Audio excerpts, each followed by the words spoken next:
동력, 글밭, 7월 4일 수요일 국회의원의 이상한 특권. 지난달 29일 법원은 자한당의 최경환 국회의원에게 징역 5년의 벌금 1억 5천만 원, 추징금 1억 원을 선고했습니다.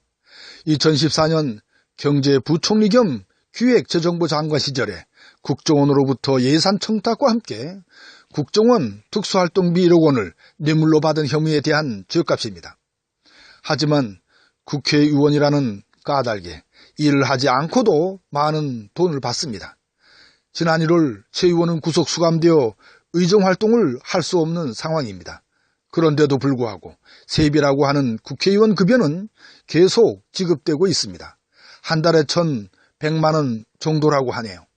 구속 이후에도 벌써 6천만 원 이상이 지급되었다고 합니다. 어쩌면 최 의원은 선고된 벌금과 추징금을 세비로 충당할 수도 있을지 모릅니다. 의원이 구속되면 당연히 의정활동은 하지 못합니다. 그런데도 이처럼 급여가 지급되는 것은 상식적으로 도저히 이해할 수 없는 상황입니다. 그런데 왜 이런 어처구니 없는 일이 벌어질까요? 그 까닭은 구속된 국회의원에게 급여 지급을 중단하는 규정이 없기 때문이랍니다. 이런 어처구니 없는 일은 최 의원뿐만이 아닙니다. 지난 1월 구속된 자한당의 이우현 의원에게도 급여는 지금도 지급되고 있습니다. 이뿐만이 아닙니다. 이미 오래전부터 이런 어처구니 없는 상황은 끝없이 이어지고 있습니다. 이렇게 상식을 벗어난 일을 바로 잡으려면 어떻게 해야 할까요? 국회에서 스스로 이런 규정을 만들어야 합니다. 현재 법안이 발의되어 있긴 하지만 아직까지 본회의 통과가 안 되고 있는 상황입니다. 이처럼 상식에 벗어난 이런 규정을 만드는 일에 적극적이지 않는 님들은 누구일까요?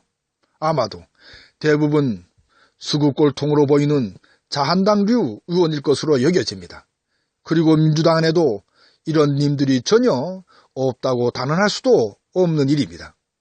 민주당 안에도 하는 짓이 수구꼴통과 별 차이가 없는 님들이 있다고 여겨지기도 하니까요.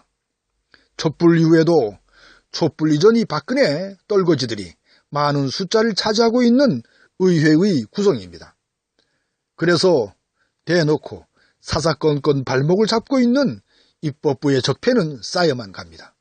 이런 떨거지들을 쓸어버릴 그 어떤 방법도 찾기 힘든 것이 오늘의 현실입니다. 과연 어떻게 하면 좋을까요? 저들을 확 쓸어버릴 묘책은 도무지 없는 것일까요? 2년 후쯤에나 있을 총선만을 기다려야 할까요?